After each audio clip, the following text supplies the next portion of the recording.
Essa situação que se apresenta aí para os eleitores e também a renovação do conselho, que o Felipe tem batido muito aqui para não ficar um conselho viciado, para abrir um pouco o leque. Assim, primeiro, eu já me posicionei, Rec, inclusive larguei uma nota, né, me posicionando publicamente com relação às eleições do Internacional, porque eu acho que a gente tem que...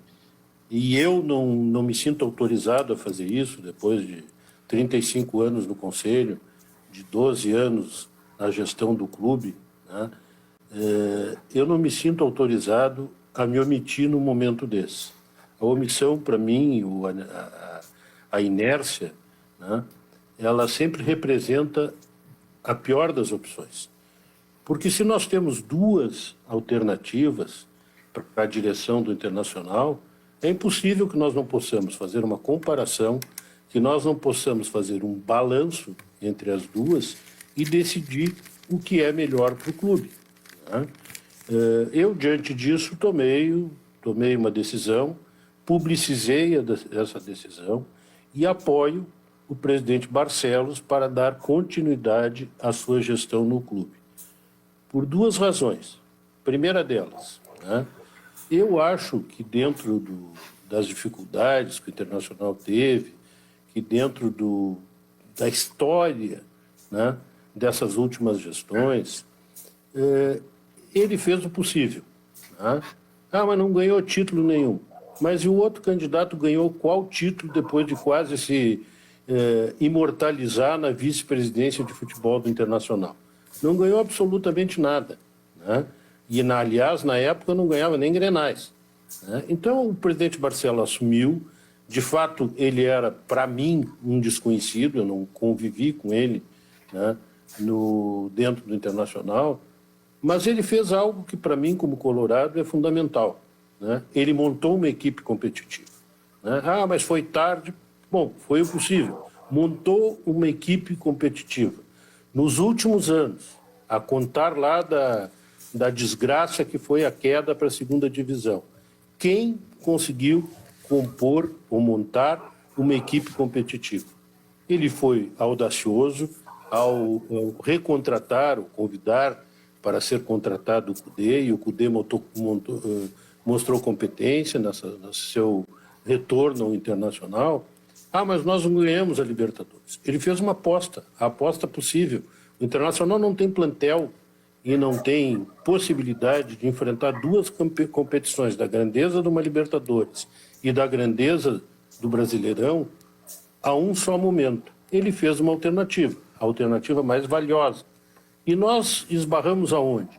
Na semifinal da Libertadores da América, perdendo e sendo desclassificados, melhor dizendo, pelo campeão da Libertadores da América. Então, foi por uma questão de detalhe.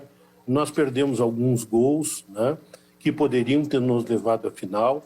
Então, eu acho que não houve erro do ponto de vista nem da montagem do time, nem da escolha do treinador e nem do resultado final obtido. É claro, e eu temia muito, né, porque já enfrentei essa situação quando vice-presidente de futebol, quando tu tens uma equipe mobilizada, né, com adrenalina no sangue, na disputa da Libertadores, é muito difícil a recuperação depois de um banho de água fria, que foi o que aconteceu no Internacional. Mas o resultado, ao contrário do que alguns pensam, não será o pior, né? Não será o pior. Nós seguramente nos classificaremos para a Sul-Americana, né? E não temos risco, eu acredito, de qualquer queda, de qualquer resultado mais nefasto. Então, eu entendo que essa situação, e comparando os dois candidatos, né, me faz apoiar o Alexandre Barcelos, né? Segundo, o atual presidente do clube, ao meu ver, e conhecendo o Internacional, deu um passo decisivo para o futuro do Internacional. O Internacional comprometia, ou, enfim, compromete, né, porque talvez, acho que isso ainda não está completamente resolvido, 80 milhões por ano que ele jogava pela janela para o pagamento do serviço da dívida, ou seja, de juros e demais despesas bancárias. Esse é o custo da dívida do Internacional. Bom, mas quem é responsável por essa dívida? As contratações do período Fernando Carvalho, as contratações do período Vitório Pífero, as contratações feitas no período Marcelo Medeiros e Roberto Melo, e assim por diante. Então, isso era fundamental para o futuro do Internacional, sabe? E quando eu penso no futuro do Internacional, eu penso no meu neto, né, que tem 9 anos de idade, é um colorado, né, exasperado como torcedor, né? Eu penso não na minha eventual opção momentânea, mas na perenidade do Internacional. Então, eu acho que esse é um fato decisivo para o futuro e para a história do Internacional. E isso só foi possível a partir das iniciativas que vêm sendo tomadas pelo presidente Barcelos, né? Ele poderia muito bem, confortavelmente, né, receber esse dinheiro que vem da Liga e guardá-lo para fazer contratações que sejam contratações, que fossem contratações, inclusive eleitoreiras. Não o fez. Então, pensou maduramente, pensou responsavelmente no Internacional. E isso tem que ser valorizado, né? Tem que ser valorizado. Ao contrário disso, nós temos o quê? Um candidato que vem para as redes sociais abraçado, né, no Fernando Carvalho, ex-presidente do clube, e no Sonda, dizendo que isso é a salvação do Internacional. Olha, eu não conheço empresário de futebol, quem vive do futebol, quem põe dinheiro no futebol, que é um negócio, que dê dinheiro gratuitamente ao clube. Não conheço. Na época que eu trabalhei no Internacional, que eu pude contribuir para o Internacional, o Sonda era um empresário, um negociante, um investidor do futebol e que ganhava dinheiro, sim. A cada semestre tinha que fazer reajuste do dólar, tinha que fazer encontro de dólar e reais e assim por diante. Então, esse tipo de benfeitor, de Robin Hood, né, não existe, né? Não existe. Então, ninguém faz nada de graça no futebol, né? E eu gosto das coisas com muita transparência. E não vejo nisso a possibilidade de nenhuma transferência. Outra coisa, conhecimento de futebol, talento para a direção do clube, não se transmite pela vontade, nem pela proximidade, absolutamente nada. Então, o que eu conheço do outro candidato é que ele não tem talento nenhum para dirigir o Internacional. Sequer para as entrevistas que dava para vocês depois dos jogos, que eram confusas, né? E assim por diante. Então, eu acho que será um retrocesso para o Internacional voltar para a estaca zero e recontratar, remontar time, fazer dívidas e assim fazer, né, constituir dívidas assim por diante, para montar uma equipe que muitas vezes não dá certo. Quantos jogadores é possível contratar para que se tenha um time competitivo? 100? 200?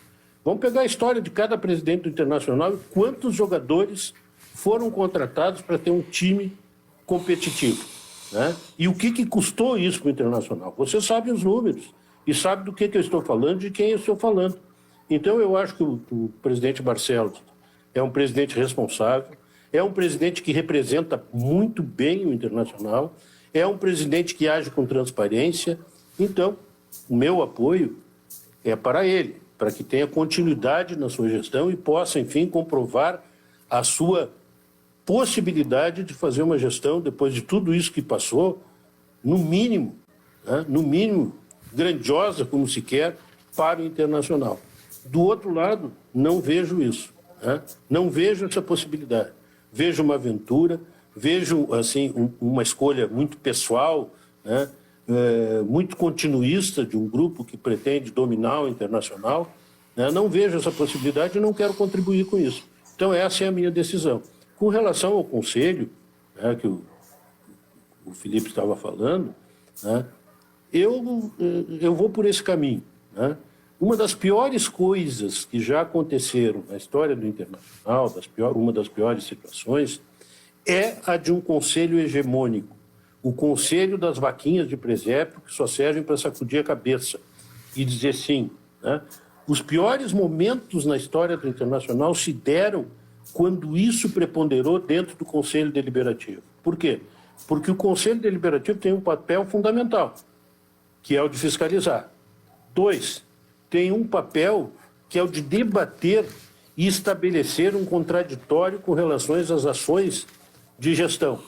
Quando se tem uma maioria do sim senhor, né, do estou aqui por causa de uma vaga no conselho, sim senhor sempre, porque na chapa seguinte eu quero também estar presente, as piores coisas acontecem. Vide gestão Vitório Pífero, né, que só foi possível, e eu digo aqui com todas as letras o que disse na reunião do conselho, que rejeitou as contas do Vitório Pífero. Eu disse, olha, o Vitório Pífero está tendo as contas rejeitadas por uma simples razão, porque caiu para a segunda divisão do futebol brasileiro. Porque se ele tivesse se mantido na primeira divisão ou conquistado um título para o Internacional, mais uma vez ia acontecer no Conselho aquilo que várias vezes ao longo desses 35 anos eu testemunhei. Se aprova contas feitas e apresentadas quase que em papel de pão com lápis, né? Sem nenhum questionamento, né? Sempre sob o argumento de que fragiliza o clube, de que deixa o clube exposto, de que é negativo o clube. Então, eu entendo que é necessária a pluralidade dentro do Conselho. É condição indispensável para que se tenha um debate de ideias e consequências concretas. Então, por isso que eu apoio, né, assim como o Felipe, a chapa 3, né, Reage Inter, né, que é o que remanesceu da eleição passada, onde eu apoiava o Aquino, porque eu acho que isso é essencial, né, essa pluralidade.